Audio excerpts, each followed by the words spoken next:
Menderita penyakit kronis memberikan tantangan dalam berbagai aspek, menyebabkan banyak penderita mengalami dampak secara fisik, tetapi juga dampak secara psikologis.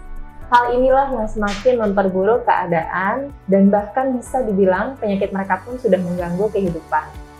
Kembali lagi ke acara Dr. Talk, kali ini kita sudah kedatangan Dr. Mujadid, spesialis penyakit dalam, konsultan psikosomatik dari Betsaida Hospital.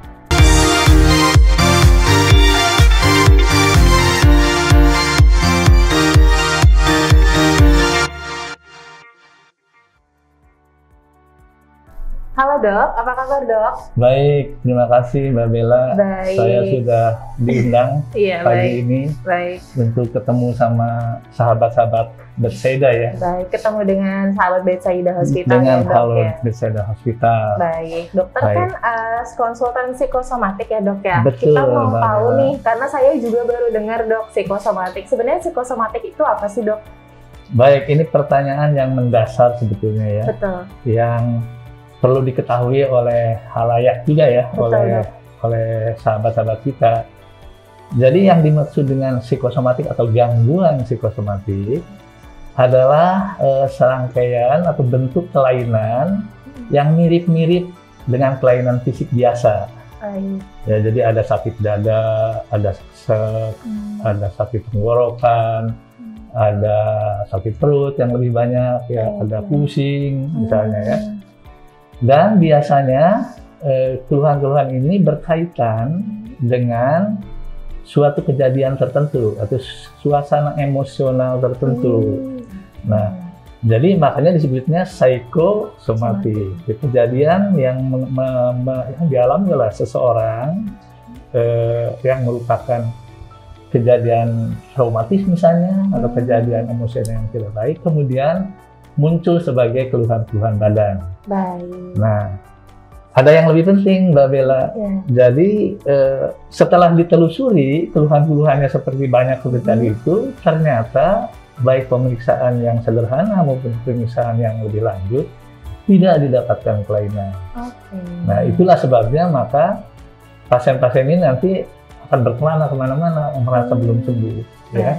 Dan yang ciri khas yang jelas itu gangguan psikosomatik adalah keluhannya selalu berulang-ulang dan kronik, merasa tidak sembuh-sembuh. Nah, itu juga yang menyebutkan bahwa pasiennya menjadi shopping doctor, ya, jadi kemana-mana, keliling ke sana kemari tidak mendapatkan kesembuhan. Itu barangkali yang perlu diketahui oleh kita, sehingga Mbak Bella nanti kawan-kawan kita, sahabat-sahabat kita bisa memanfaatkan ya pengetahuan ini supaya betul mencari pertolongan yang betul gitu ya. Baik. Gitu. Jadi tadi itu keluhannya kayak umum ya dok ya, sakit dada, sakit kepala, tapi ternyata bisa juga disebabkan oleh masalah-masalah emosional atau traumatis tadi ya. Betul, dan itu sering datang ke bidang penyakit dalam. Dan keluhan itulah keluhan bidang penyakit dalam kan. Pusing, kemudian sesek, sakit dada, nyeri dada, lemas, kemudian perut terutama, mual, muntah, mencret dan sebagainya. Baik. Tapi tidak ada kelainan fisiknya sebenarnya. Menarik ya dok ya? Menarik sekali, betul. Sangat menarik. Betul. Lalu dok, apa perbedaannya konsultan psikosomatik penyakit dalam dengan psikiater dok? Baik, ini pertanyaan sangat bagus sekali nih Mbak Bella ya. Pertanyaan ini mengisyaratkan bahwa memang seseorang harus bisa membedakan antara spesialis penyakit dalam yang konsultan psikosomatik dengan psikiater. Nah, tentu kami di bidang penyakit dalam itu berasal dari dokter umum yang melanjutkan sekolahnya menjadi spesialis penyakit dalam. Nah, setelah itu kemudian kita menekunin lagi, ya, mendalami lagi khusus bidang psikosomatik. Nah, kalau di penyakit dalam itu banyak sekali kekhususan atau subspesialis. Ya, ada 11. Spesialis gastro, spesialis kardio, spesialis ginjal, dan seterusnya. Nah, salah satunya adalah subspesialis psikosomatik. Nah, jadi jelas di situ bahwa dari dokter, spesialis penyakit dalam, dan subspesialis psikosomatik. Nah, ini mencerminkan bahwa saya bekerja bukan hanya psikosomatik, tapi saya bekerja untuk keluhan-keluhan penyakit dalam juga.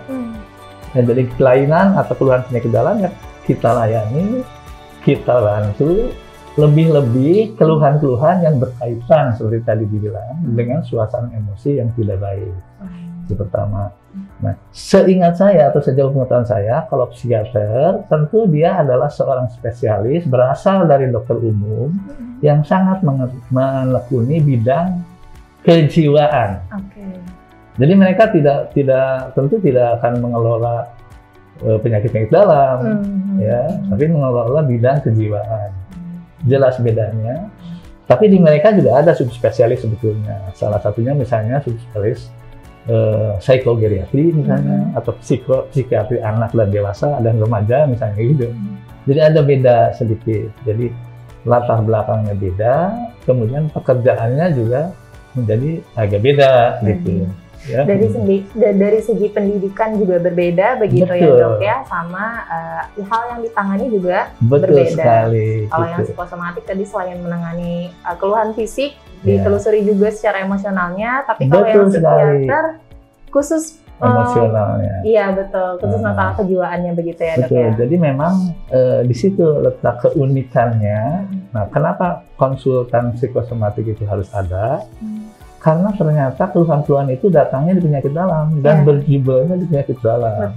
Betul. Jadi beda. Yang kedua barangkali yang perlu diketahui oleh umum, oleh sahabat-sahabat kita. Jadi konsultan psikosomatik itu menangani gangguan psikosomatik, tidak murni hanya gangguan psikosomatiknya saja. Tapi psikosomatik yang juga bersama-sama ada dengan penyakit-penyakit yang ada di penyakit dalam.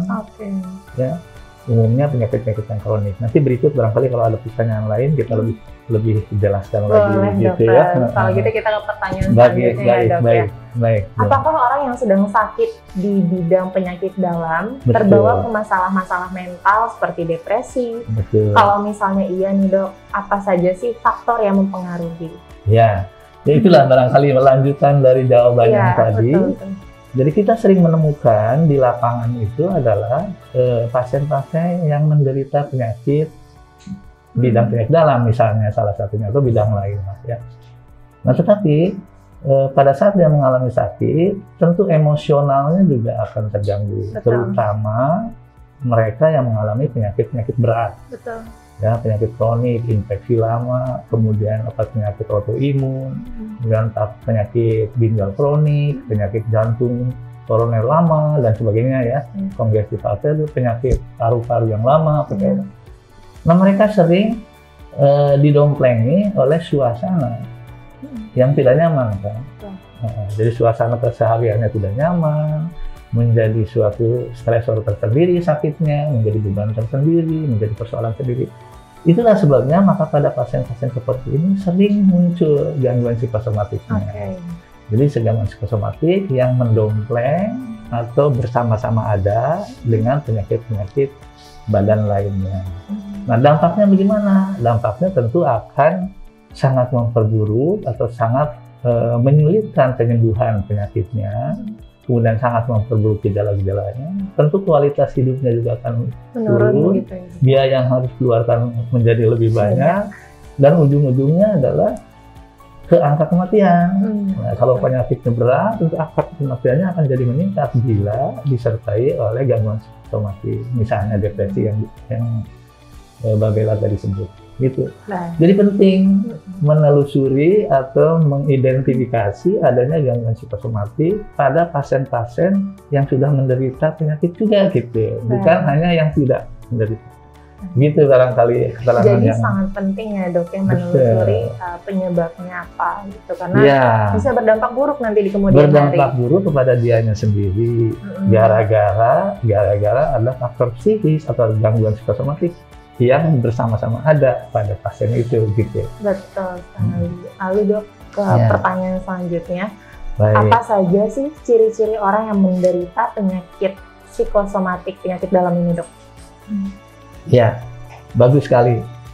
Jadi tentu gangguan psikosomatik itu namanya aja psiko dan somatik. Jadi ada gejala-gejala psikis, dan gejala-gejala fisik. Betul.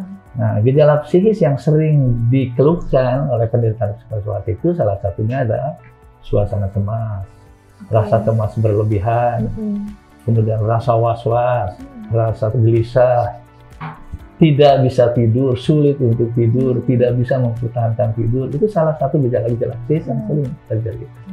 Dan umumnya yang begininya itu jarang dikeluarkan duluan tuh oleh pasien. Ya. Yang dikeluarkan oleh pasien adalah ciri-ciri adalah gangguan fisik tadi yang dokter bilang sebelumnya. Keluhannya beramai-ramai, banyak-banyak, dari sakit dada naik ke kepala, dari sakit kepala naik ke pinggang, dari pinggang sakit perut dan sebagainya dengan sama-sama. Tapi justru itu yang mengganggu pasien. Jadi itulah yang oleh pasien disampaikan ke dokternya. Tetapi dilalah itu apa ya? Sayangnya atau kebetulannya kadang-kadang pemeriksaan itu sering banyak dilakukan tapi tidak menemukan kelainan dan belum mendapatkan pengelolaan yang baik. Betul. Nah itulah barangkali tugas kami kalau mendapatkan pasien seperti ini haruslah ditempatkan pada posisi yang jauh lebih tepat gitu. Jadi tidak memeriksakan berlebihan misalnya, tidak juga menakut-nakuti gitu. Nah, ciri-ciri lain-lain dari bidang psikis itu salah satunya tadi kan kecemasan ya. Ciri yang lain adalah suasana emosi atau suasana mood yang menurun. Ya, depresif namanya ya, jadi murung, tidak ada gairah, tidak ada semangat. Kemudian apalagi merasa putus asa. Ya, inginnya mati saja dan sebagainya. Itu berarti begitu termasuk kelompok apa? Depresi.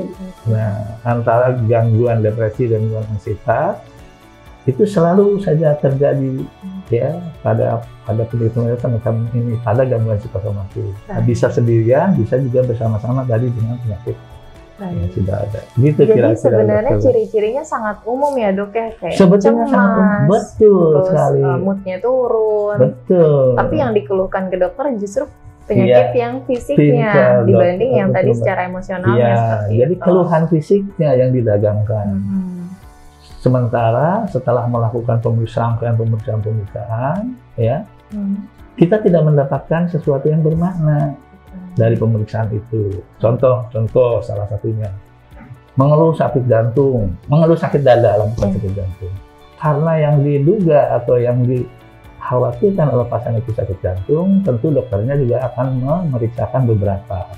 Tapi pemeriksaan beberapa yang dianggap perlu, yang sederhana aja, nggak ada kelainan apa-apa. Sampai ke echo tidak ada apa-apa, sampai ke EKG tidak ada apa-apa, di treadmill pun tidak ada apa-apa. Nah, pasien-pasien yang demikian itu adalah pasien-pasien yang harus mendapat perhatian. Jangan-jangan ini adalah latar belakang gangguan psikisnya. Sehingga kalau ini tidak dideketin, tidak dievaluasi, maka akan lolos. Gitu. Jadi perlu evaluasi lebih lanjut begitu ya dok? Nah itu tugas kami. Tugasnya dokter psikosomatik itu, konsultan psikosomatik seperti itu. Nah kebetulan kami di penyakit dalam memahami betul, artinya memahami betul itu mana yang betul-betul sakit jantung beneran, mana yang betul-betul sakit lambung beneran, mana yang betul-betul sakit ginjal beneran, nah itu tahu. Jadi karena kemungkinannya banyak ya dok ya? Iya, nah itulah sebabnya maka konsultan psikosomatik itu diperlukan untuk mengevaluasi yang seperti ini. Baik, menarik sekali. Menarik memang. Kita ke pertanyaan selanjutnya dok ya. Baik. Bagaimana sih dok akibat dari gangguan psikosomatik jika tidak cepat ditangani? Karena tadi dokter sudah cerita ya, mungkin karena yang dirasa dada perginya ke jantung, padahal setelah pemeriksaan tidak ditemukan adanya kelainan. Nanti pindah keluhannya, jadi sakit kepala, nanti pergi ke saraf. Lalu pemeriksaan lagi nggak ada kelainan, nanti keluhannya pindah ke perut. Gitu. Jadi keluhannya selalu berpindah-pindah. Gitu. Umumnya begitu. Nah, kalau pertanyaannya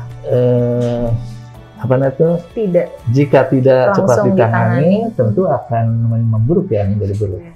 Saya ingin menyampaikan dari awal, dari yang sederhana. Gangguan psikosomatik yang murni, baik itu kecemasan maupun depresi atau gangguan fungsional, namanya gangguan fungsional itu Depresinya belum ada, anksitasnya belum ada, tapi gangguan fungsi sudah ada. Misalnya emah gitu. Ya, misalnya begitu. Kadang-kadang masih tersembunyi itu, belum sampai kepada diagnosis anksitas gitu. Nah, kalau lama-lama begitu terus, ya baik disertai maupun tidak disertai dengan tadi mungkin akan menjadi penyakit beneran, misalnya jadi luka, jadi erosi, itu jadi pendarahan dan sebagainya. Itu walaupun jumlahnya kecil ya, itu kira-kira anunya itu begitu gambarannya. Atau misalnya debaran jantung yang tidak baik, dibiarkan terus tidak, nanti akan menjadi debaran jantung yang cukup signifikan tidak baik. Gitu. Itu kalau dibiarkan ya, kalau tidak ditangani. Nah, tentu saja kalau gangguan psikosomatik yang mendompleng penyakit lain, yang bersama-sama ada dengan penyakit lain, lalu tidak diobati, nah ini sangat dampaknya sangat luar biasa, tidak baik. Satu tadi saya sudah bilang, gejalanya menjadi tidak sembuh-sembuh, penyakit dasarnya itu, perawatannya jadi lama, memerlukan biaya yang tinggi, kan jadi banyak, kualitas hidupnya sangat terganggu. Kemudian kalau bicara tentang kematian, mempercepat atau meningkatkan angka kematian gitu. Nah, seperti misalnya salah satu contoh dari beberapa penelitian, orang yang menderita gangguan cemas itu akan menjadi koronernya itu kira-kira 1,5 atau 2 kali lipat dibandingkan orang normal yang tidak cemas. Orang dengan gangguan koroner yang mendapatkan cemas, angka kematian mendadaknya menjadi 4 kali. Nah, jadi dengan gambaran-gambaran ini, maka sebetulnya kalau ada gangguan psikosomatis, gangguan psikosomatisnya harus ditangani. Orang diabetes tidak terkontrol. Banyak orang diabetes sulit untuk dikontrol. Padahal jelas-jelas diabetes. Nah, ada latar belakang lain. Ada gangguan psikosomatiknya nih, depresi misalnya. Nah, itu harus diobatin. Kalau tidak, maka gulanya tidak pernah turun. Pengobatannya tidak pernah berhasil. Menjadi sulit. Gitu. Komplikasi menjadi cepat datang. Nah, itu salah satu ya, selayang pandang tentang akibat gangguan psikosomatik jika tidak tertangani dengan baik. Jadi jangan, mohon maaf ya, jangan seperti dianggap enteng, jangan. Karena banyak sekali populasi yang tidak mendapatkan penanganan yang cukup baik, akhirnya berkelana kemana-mana tidak mendapat kesembuhan. Betul. Maka perhatian kita sangat concern kepada itu untuk segera menghandle pasiennya secara baik. Jadi sahabat Betsaida, kalau misalnya sudah memiliki keluhan kayaknya sakit mah terus, kayaknya baiknya langsung aja konsultasikan ke dokter. Karena kalau dibiarkan atau tidak langsung ditangani, resikonya bisa semakin besar. Seperti itu ya dok? Betul. Baik, kita ke pertanyaan selanjutnya dok. Baik. Bagaimana cara penilaian psikis yang menderita psikosomatik dok? Ya, bagus. Ini juga ini sebetulnya mungkin sangat bermakna baik untuk pasien, penilaian psikis itu ya, atau mengerti tentang gangguan psikisnya, atau terlebih untuk dokternya. Nah, tentu penilaian psikis itu kalau untuk dokternya itu bisa melalui wawancara yang lebih intens, wawancara yang lebih baik. Kalau untuk pasien ya harusnya sudah memahami atau awareness-nya harus banyak bahwa simpul yang menimbulkan gejala-gejala harusnya sudah rasakan sebenarnya, cuma tidak mau cerita aja. Nah, menilainya tuh ada beberapa yang paling penting. Nah, untuk seorang konsultan psikosomatik atau penyakit dalam atau dokter umum sekalipun, kita wajib mencari perasaan-perasaan negatif yang ada pada pasien. Nah, itu menilai status psikis itu boleh hanya dengan melihat emosi negatifnya. Emosi negatif itu sederhana ya. Jadi, apakah seseorang itu dalam cerita, dalam keluhannya itu mengalami rasa cemas yang berlebihan, was-was yang berlebihan, menggambarkan masa depan yang terlalu sulit, terlalu rumit gitu ya. Nah, itu suasana emosi atau suasana psikologis yang kurang baik. Nah, pada saat kita menemukan seperti itu, boleh jadi pasien ini sudah mengalami gangguan kecemasan. Oke. Sebaliknya, dalam wawancara atau pertanyaan itu, apakah seseorang atau pasien-pasien atau sahabat-sahabat kita sering sekali murung misalnya, tidak ada gairah, tidak ada semangat, tidak menikmati lagi sesuatu yang pada biasanya dinikmati, itu hati-hati. Kalau pasien-pasiennya begini atau orang-orang begini, dia sudah jatuh kepada keadaan depresi. Gitu. Jadi setidaknya ada dua penilaian sisi psikis yang penting bagi para penderita atau kawan-kawan kita. Nah, apakah saya ini masih senang pada sesuatu apa enggak nih? Kalau udah mulai nggak senang betul-betul, wah ini hati-hati. Harus hati-hati ya dok ya. Pagi-pagi udah nggak senang kerja. Yang tadinya bisa olahraga udah malas. Yang tadinya sering-sering berkumpul rame-rame sekarang menarik diri. Hati-hati. Sebaliknya, semua ditakutkan, semua dikhawatirkan. Jangan-jangan saya ada tumor. Jangan-jangan saya ini dadanya nggak enak, nanti jantungan. Jangan-jangan saya ini pusing ini ada tumor di kepala. Jangan-jangan saya lupa di lambungnya dan seterusnya dan seterusnya. Nah, kalau itu dapat diidentifikasi, kita bisa melakukan kajian atau menentukan diagnosis namanya ya, untuk hati-hati. Apakah dia sudah masuk ke kelompok gangguan cemas atau tidak? Gitu ya. Baik. Ya. Jadi menarik ya. Menarik. Ya. Karena bisa tadi seperti yang Bapak katakan, hal-hal dasar ya dok ya. Betul, hal-hal yang biasa kemudian abaikan lalu salah menafsirkan, salah jalan. Betul. Nah, itu jadi kejebur ke utang. Bahkan sering murung pun bisa jadi salah satu tanda ya dok ya. Betul sekali, sering murung itu tidak ada semangat, itu tanda. Jangan sampai murung terus ya. Iya, hati-hati sahabat Betsaida, kalau sering murung kayaknya baiknya langsung konsultasi ke dokter aja. Baik. Untuk pertanyaan selanjutnya dok, pada orang sakit biasanya butuh dukungan keluarga. Tapi di masa-masa pandemi seperti ini, biasanya penderita tidak boleh dijenguk, bahkan diisolasikan. Betul. Nah, apakah hal tersebut dapat mempengaruhi timbulnya psikosomatik, dok? Oh, pertanyaannya bagus banget ini. Ya jelas sekali bisa menimbulkan ya. Jelas sekali bisa menimbulkan dan bahkan kita harus mencari upaya. Betul. Jangan sampai orang yang dirawat, yang tidak itu jatuh kepada gangguan psikosomatik. Betul. Jadi jelas kalau itu. Nah, jangankan masa pandemi ini, ya masa-masa biasa pun kan dukungan keluarga itu perlu. Betul. Ya, dukungan dokternya perlu, dukungan perawatnya perlu, ya kan. Pemahaman pasiennya juga mengerti perlu.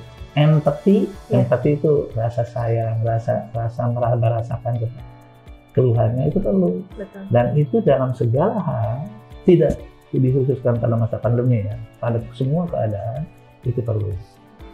Jadi kalau tidak, nah Mbak Bella tadi mengatakan, apakah bisa muncul gangguan? Bisa, sangat bisa. Nah, apa gangguannya? Ya seperti tadi, yang paling mudah yang mencari yang dua tadi. Nah tentu kalau seseorang yang sakit, terus berat gangguan emosionalnya, gangguan jiwanya sangat berat, itu bukan porsi kami. Pasti itu porsi kawan-kawan yang di psikiater, di psikiatri, gitu kira-kira. Ya jadi harus dapat dukungan emosional, kemudian dukungan keluarga, dukungan moral, kemudian dukungan finansial barangkali ya. Kalau yang diisolasikan itu. Kalau perlu cari cara.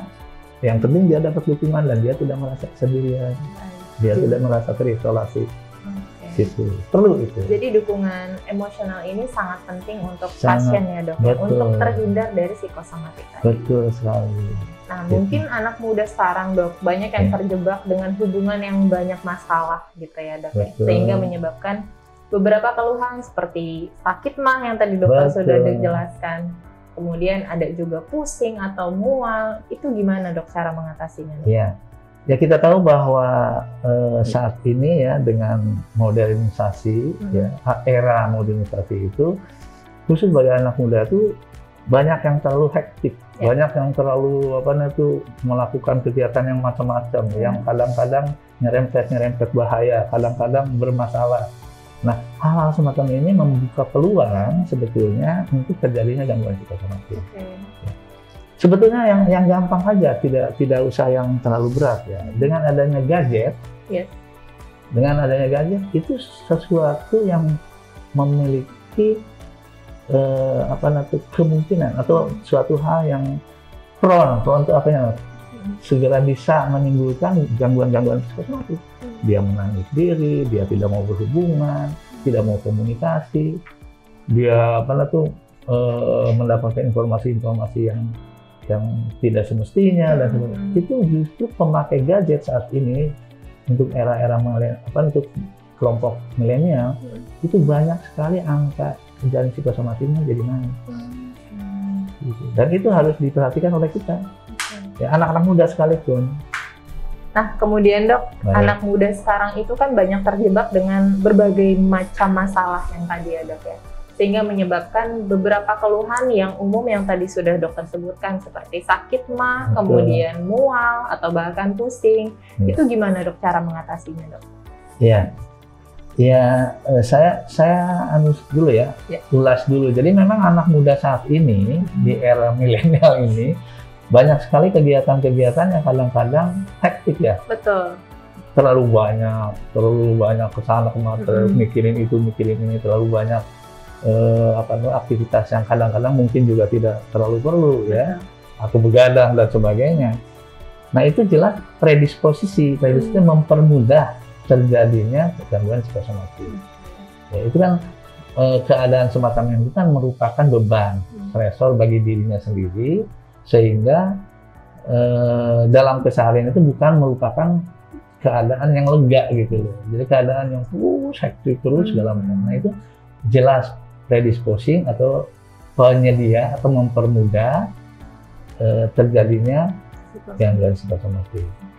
Ya, banyak sekarang itu yang dikira menguntungkan tapi terus tidak, seperti memakaikan gadget ya pada anak-anak muda ya. Betul.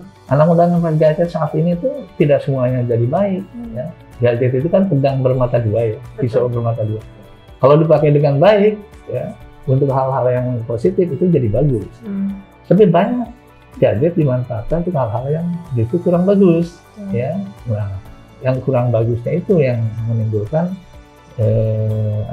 efek-efek samping yang tidak diinginkan. Salah satunya tadi gangguan mental ya, jadi stres, jadi depresi, jadi cemas gitu.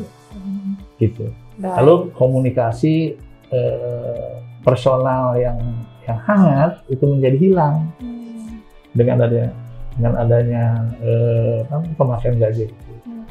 Dulu gadget katanya dapat membantu supaya mendekatkan, ya kan, komunikasi antara yang jauh.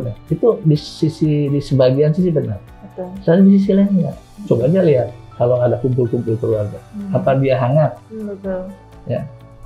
Ya, semuanya pada duduk pegang HP, nggak ada komunikasi, kehangatan menjadi hilang. Nah itu yang menimbulkan kesempatan untuk timbulnya gangguan psikosomatik di kemudian hari. Gitu. Baik. Jadi yang jauh jadi dekat, yang dekat malah justru jadi jauh. Ya, pintar sekali anunya, karena itu komentarnya ya. Jadi jangan dekat tapi tidak dekat, dekat harus betul-betul hangat dekat. Baik. Jadi mungkin itu bisa jadi salah satu cara untuk mengatasi seperti mengurangi penggunaan gadget tadi ya dok ya. Iya betul. Kemudian menghindari hal-hal yang kiranya tidak perlu seperti begadang. Tadi kan anak muda sekarang banyak begadang ya dok ya. Pola makan yang nggak baik, kemudian pola hidup tidak sehat, ya udah jelas kalau bangsa merokok, begadang, minum alkohol dan sebagainya itu sangat tidak menguntungkan ya. Memang itu tidak pola hidup sehat. Jadi seperti itu dihindari saja ya sahabat saya. Betul. Nah kita masuk ke pertanyaan terakhir nih dok. Apa saja langkah pengobatan bagi penderita psikosomatik? Baik Mbak Bella, jadi ini gongnya sebetulnya ya, dari cerita kita tuh gongnya ada di sini ya. Ya tentu saja ada beberapa langkah untuk mengobati gangguan psikosomatik, baik oleh dirinya sendiri atau oleh pasiennya. Nah, tapi kalau sudah tidak bisa oleh dirinya, tentu harus minta bantuan pada dokter tentunya ya, minta bantuan pada ahli. Nah, kalau langkah mengurangi gangguan psikosomatik oleh dirinya sendiri, sebaiknya lebih memahami jadi harus ada pemahaman bahwa bagaimana cara memanage stres. Itu intinya seseorang itu. Kadang-kadang mereka tidak bisa memanage suatu konflik sehingga muncul keluhan Nah, dan tidak bisa ditangani, akhirnya datang ke dokter. Nah, kalau sudah sampai ke dokter, tahapan-tahapannya itu tentu akan dimulai dengan dokter itu dengan membangun hubungan baik antara pasien dengan dokter. Kalau belum ada hubungan baik, tidak akan terjadi itu pengobatan yang bagus. Misalnya hanya datang, udah kasih resep, udah kamu nggak usah nanya-nanya, kasih resep saja ini. Nah, pasti tidak akan baik. Itu namanya hubungan dokter pasiennya tidak dibina. Nah, setelah terbangun hubungan, kita melakukan menenangkan pasien, tentu ya. Itu namanya reassurance, ya, menenangkan. Lalu edukasi itu memberi keterangan, penjelasan yang jelas. Nah, penjelasan itu harus bisa dimengerti oleh penderita. Kadang-kadang yang terjadi, mohon maaf, 1000 maaf. Jadi menerangkan penyakit itu jangan memberi efek menakutkan kepada pasien. Ya, belum apa-apa sudah pasien sudah takut duluan. Pindah nanti ke tempat lain. Ya, jadi jangan takut. Jadi memberi edukasi dan mengoreksi pikiran-pikiran pasien yang keliru. Itu penting karena selama ini biasanya mereka yang memiliki gangguan psikosomatik itu memiliki pandangan yang tidak baik, tidak pas, ya. Sehingga itulah yang membawa dia jadi keliling kemana-mana. Jadi diedukasi kita. Lalu setelah itu berjalan, seiring dengan itu ya kita melakukan konseling, ya, psikoterapi, konseling, kemudian psikoterapi perilaku dan seterusnya. Ya itu adalah nanti lain kali kita cerita lagi. Tapi harus bersama-sama, Mbak Bella, dengan pemberian obat-obatan. Ya, jadi tidak hanya cerita-cerita, itu psikolognya. Nah, kalau kami ya tentu dua-dua, antara pemberian edukasi psikoterapi plus pemberian obat. Apa bentuk obat-obatnya? Ada 2 bentuk obat secara umum. Yang pertama adalah obat-obat untuk mengurangi gejala, simptom, namanya obat-obat simptomatik. Nah, yang kedua obat-obatan yang berkaitan dengan mengoreksi gangguan mentalnya, psikosomatiknya. Nah, kita memakai obat-obatan yang kita sebutkan psikofarmaka. Ya. Kalau misalnya dia jatuh ke anxietas, kita bikin beli obat anti anxietas.